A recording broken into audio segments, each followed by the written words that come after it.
7월, 8월 뜨겁고요.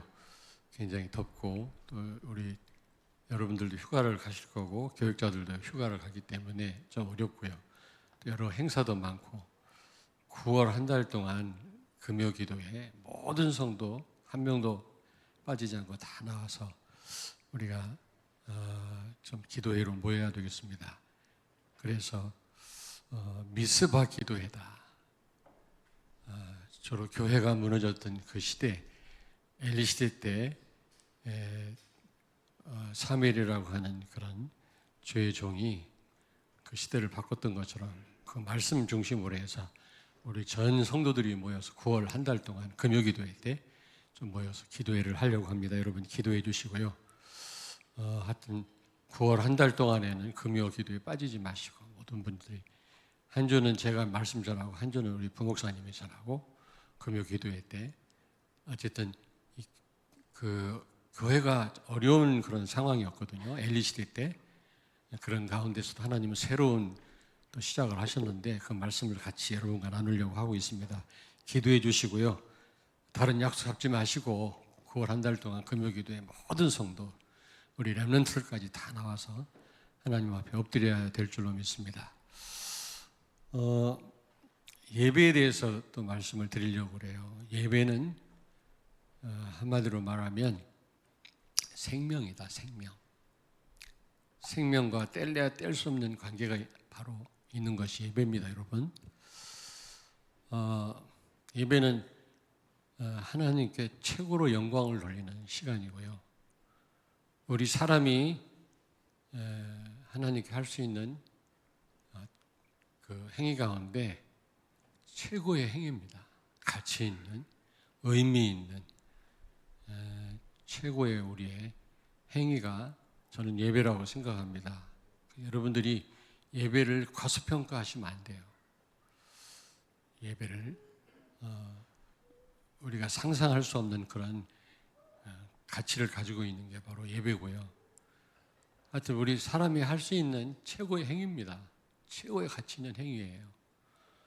그러므로 우리가 예배드리는 자세, 우리의 생각, 이번 강단 말씀처럼 좀 새롭게 해야 될 줄로 믿습니다.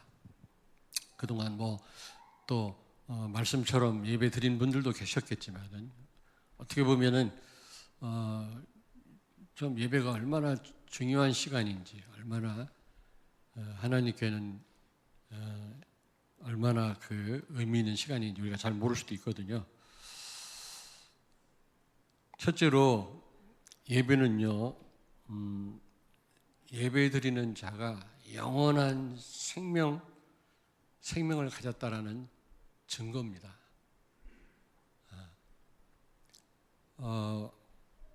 시편 오늘 150편 6절에 보니까 6절에 보니까 호흡 있는 자마다 여호와를 찬양하라. 예배하란 말이거든요. 찬송은 예배의 중요한 요소이기 때문에 우리가 찬송만 합니까? 하나님 앞에 예배하는데 호흡 있는 자마다 모든 사람이 하나님을 예배하고 찬송하면 좋겠습니다만 불신자는 하나님을 찬송할 수 없잖아. 예배 못합니다. 그러나 구원받은 사람이라면 당연히 하나님 앞에 예배해야 되고요. 내가 정말 예배하는 그 속에 있다면 내가 구원받은 사람임에 틀림이 없는 겁니다. 영적으로 죽은 자는 하나님을 예배할 수 없어요. 하나님을 찬송할 수 없어요. 영적인 사실을 알 수가 없는 겁니다. 하나님을 인지하지 못합니다. 그러나 구원받은 사람은 하나님을 인지하고 하나님이 함께 계심을 알잖아요. 그러므로 당연히 또 하나님의 그 베푸신 사랑을 안다면 예배하는 거 당연한 거 아니겠어요? 예배는 영원한 겁니다. 죽으면 다 끝나는데 예배는 죽어서도 지속이 되고요. 또 영원한 건 우리가 전도한 사람, 구원받은 성도가 영원합니다. 그러므로 내가 정말 구원받은 사람이다. 오늘 여기 보니까 이 백성은 내가 나를 위하여 지었나니 나를 찬송하게 하려 함이니라. 우리를 재창조하신 목적이에요. 구원하신 목적이라고. 사실은 전도 목적도 예배입니다. 예배를 상실했잖아요. 많은 인류가 하나님을 예배해야 되는데 다른 걸 예배하고 있지 않습니까? 그걸 바로 잡는 것이 바로 전도입니다. 사실은 전도가 우리를 창조하신 목적이 아니고 사실은 예배입니다. 여러분, 예배. 내가 구원받은 사람이라면 당연히 예배 속에 있어야 되고요. 하나님을 정말로 예배할 수 있어야 됩니다. 아멘? 여러분이 그렇지 못하다면 예배할 수가 없죠. 정말 내가 예수 그리스도로 말미암아 새로운 피조물이 되었다면 정말 하나님을 예배해야 되지 않겠습니까? 그러므로 영원한 생명을 가졌다고 하는 분명한 부인할 수 없는 증거다. 여러분이 구원받은 하나님 백성이라면 하나님을 당연히 예배해야 될 줄로 믿습니다. 인간이 할 수 있는 행위 가운데 예배만큼 가치 있는 행위가 없어요. 귀한 행위가 없는 겁니다. 근데요, 많은 사람들이 좀 잘 모르는 것 같아요. 잘 모르는 것 같아요. 그래서 9월 한 달 동안에는 지금 시기적으로도 그렇고 좀 우리가 금요 기도회 때 모여서 좀 엘리 시대를 되돌아보면서 우리가 모든 성도들이 좀 하나님을 마음껏 찬양하고 하나님과 깊은 소통의 시간을 갖고 예배하는, 찬양하는 시간을 가져야 될 줄로 믿습니다. 미리 말씀드리는 거예요, 여러분. 좀 기도하시면서 한 분도 빠짐없이 여러분 자녀들 다 데리고 하나님 앞에 나와서 이 금요 기도에 같이 참여해 주시길 바랍니다. 미스바 기도회다, 그렇게 명명을 했습니다. 그리고 두 번째로, 예배는 예배의 자리에 있는 내가 영적으로 영적인 생명으로 충만하다라는 증거입니다. 여러분, 예배는 영적 생명이라고 그랬잖아요. 사도행전 1장 8절에 보니까 성령 충만할 때 하나님이 오력을 주시고 또 증인이 되게 하신다고 그랬잖아요. 여러분, 어떻게 우리가 성령 충만을 받습니까? 하나님을 예배할 때, 하나님을 찬송하고 기도하고 말씀 붙잡고 말씀 들을 때, 예배 시간에 우리가 하나님 주시는 큰 힘을 얻게 되는 겁니다. 우리 영이 살아나는 겁니다, 여러분.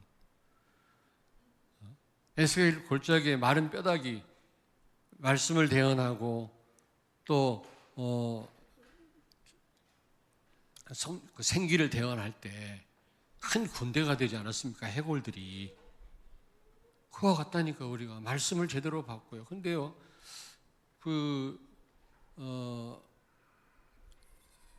중직자 대회인가? 중직자 대회 1강 들어보니까 우리 강단 말씀하고 똑같아. 오늘 여러분 그 카톡방에 올리라고 그랬어요. 제가 한번 보십시오. 똑같다는 내용이, 하나님은 말씀을 주시고 먼저 행하시지 않고 말씀 주시고 행하시고 성취하신다라는 말씀 나와요. 아브라함에게 내가 소돔 고모라의 멸망, 아브라함에게 내가 말하지 않겠느냐, 그런 내용도 내가 분명히 전달했는데 똑같이 나오더라고요. 예배의 중요성에 대해서도 말씀하셨더라고요. 제가 컨닝해서 전달한 거 아닙니다. 토요일 날 밤늦게 와가지고 지금까지도 지금 시차 때문에 멍한데 언제 내 말씀을 들었겠습니까? 근데 어제 오늘 듣다 보니까 강단하고 일치해요. 한번 들어보십시오.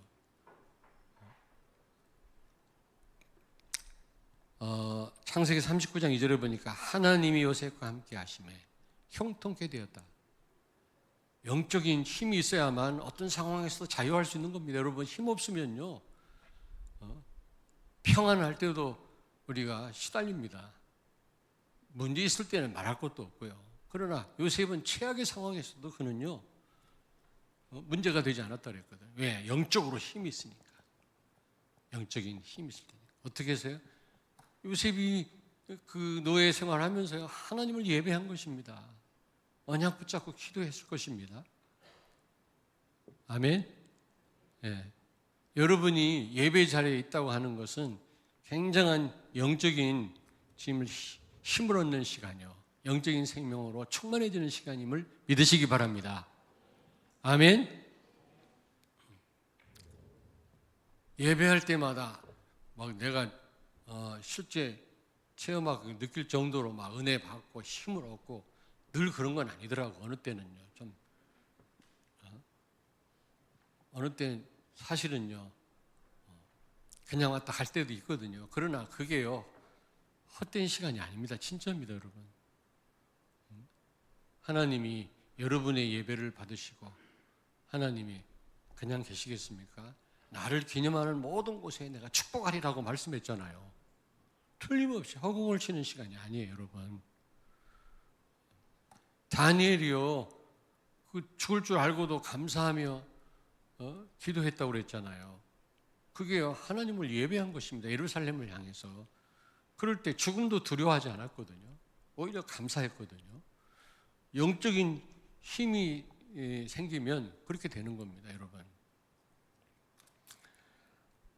요한삼서 1장 2절에 보니까 사랑하는 자여 네 영혼이 잘된 같이 범사가 잘되고 강건하기를 원하노라. 그렇습니다. 여러분이 예배하는 가운데 영적인 힘이 생기면 여러분의 생각과 또 육신적인 것을 주도하게 되고 여러분 그 어떤 상황에서도 흑암에 속지 않고 하나님의 인도를 받게 될 줄로 믿습니다. 예배할 때 여러분들에게 굉장한 영적인 힘이 생긴다는 사실을 꼭 기억하세요. 영적으로 충만해지는 시간입니다. 눈에 안 보이지만 하나님이 오력을 주실 줄로 믿습니다. 자, 세 번째입니다. 예배는 생명을 살리는 축복 속에 있다는 증거입니다, 여러분.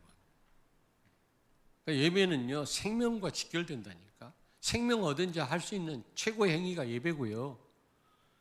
영적인 힘을 얻는 최고의 시간이 예배고요. 생명 살리는, 여러분, 생명 살리는 그런 현장 살리는 쪽으로 여러분이 나아가게 되는 게 예배입니다. 예배를 통해서 여러분이 언약 잡고 또 말씀을 듣고 기도하고 찬송하는 가운데 하나님께서 힘을 주셔서 현장을 살리게 하실 줄로 믿습니다. 아멘. 우리가 표를 붙잡고 기도해야 되겠습니다만은 우리가 예배 자리에 있어야 되지 않겠어요? 그래야 우리가 내 안에 절대 망대가 세워지게 되고 현장에 절대 제자가 세워지지 않겠습니까? 그러므로 예배에 성공하신 여러분 되길 바랍니다. 옆에 있는 분한테 축복하세요. 예배에 승리합시다. 어떻게 표현할 수 없을 정도로 가장 가치 있는 행위라니까. 우리가 너무 우리가 이 성경적인 전도 운동 속에 들어와서 비로소 강단 말씀이 중요한 줄 알고 막 받아 적기도 하고 그랬지. 예전에는요 예배 시간 다 졸고요. 남편하고 같이 예배 드리면서 주보에다가 서로 낙서하고요. 거의 중직자들 다 눈 감고 있고요. 그러지 않았습니까? 일반 교회는요 따로 있습니다. 장로석이 따로 있어요. 성도들이 다 봐요. 근데 3분의 2는 눈 감고 졸고 있어요. 장로님들이 다 보이는 장로석이 따로 있다니까. 그냥 이렇게 앉으라고 그러면 장로님들이 반발합니다. 우리 자리 따로 만들어 달라고. 높은 자리. 아니 한번 가보시라고요. 일반 교회는 장로석이 높은 자리에 다 있어요. 따로 있습니다. 근데 거기서 예배 잘 드리면 괜찮은데 3분의 1는 눈 감고 있고요. 성도들이 다 보고 있는 가운데 아니면 딴 생각하고 있다니까 얼굴 보면 되지 않습니까? 많은 성도들도 마찬가지. 꼭 정직자만 그런 게 아니라 그런 걸 볼 때 우리가 너무 이 예배의 축복을 잘 모르는구나. 예배가 얼마나 가치 있는 행위임을 우리가 모르는구나. 인간이 할 수 있는 행위 가운데 예배만큼 가치 있는 행위가 없거든요. 정말 그렇습니다. 우리가 예배에 대한 생각을 바꿔야 돼요. 될 줄로 믿습니다. 그래서 중직자 대회 때 주신 그 목사님 말씀, 저 예배에 대해서 말씀을 하셨는데 한번 꼭 들어보세요. 우리 박은환 전사님, 우리 카톡방에 다 올려서 좀 묵상호방에 다 올라왔던 것 같은데 우리 카톡방에는 없는데요. 좀 올려놔서 성도들이 다 좀 여러분 예배 축복을 진짜 누려야 되지 않겠어요? 그렇게 되면은 여러분이 영적인 생명 왕성하게 될 뿐만 아니라 현장 생명을 살리게 된다니까. 하나님이 그렇게 인도하시게 되어 있습니다. 요셉 때문에 보디발이 함께하는 걸 보았고 영적인 힘을 가지고 승리하는 걸 보았고 요셉 집과 그 밭에 있는 곡식까지 복을 받았다고 그랬잖아요. 살리는 역사가 일어나게 되어 있습니다, 여러분.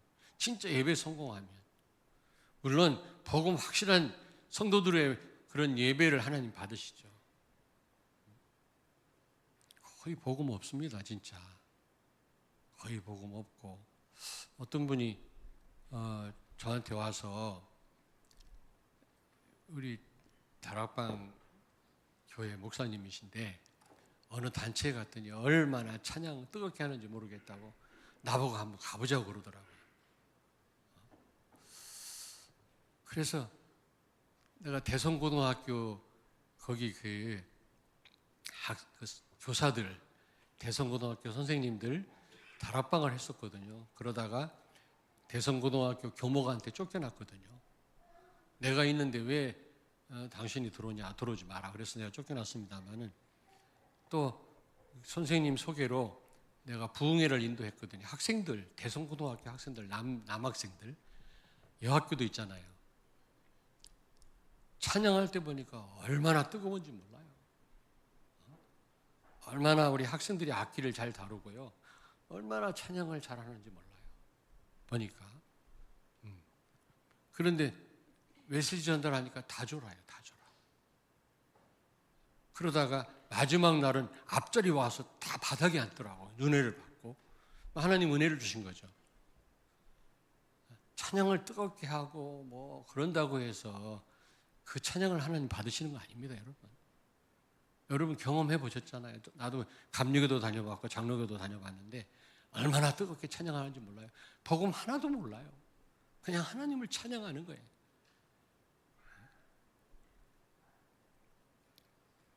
그래서 여러분 사도행전 20장 22절에 보니까 바울이 필요할 때 성령의 인도를 받은 게 아니라 성령에 매여.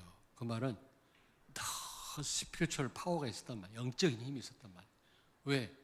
그는요 예배하는 삶을 살았거든요.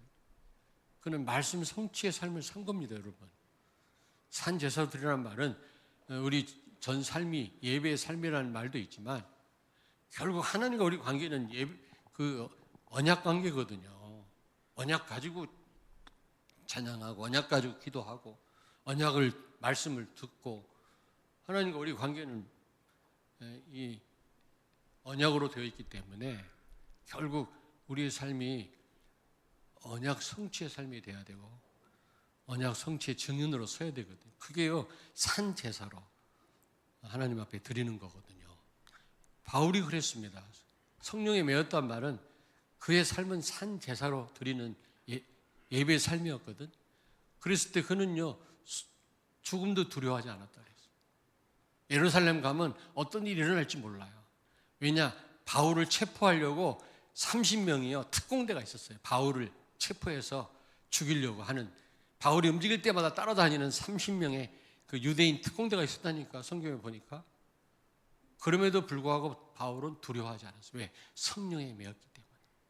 그는 예배의 삶을 살았어요. 말씀 성취의 삶을 살았거든요. 아무쪼록 여러분 잘 전달이 됐는지 모르겠습니다만은 좀 새롭게 예배에 대한 생각, 자세 새롭게 좀 갖게 되기를 바라고, 정말 하나님이 기뻐하시는 예배, 하나님이 주신 영적인 힘을 얻을 뿐만 아니라 많은 생명을 살리는 현장에서 그런 응답을 받는 여러분 되기를 주의 이름으로 축원합니다. 오늘 말씀 붙잡고 잠깐 통성으로 기도하겠습니다. 살아계신 주님을 찬양합니다.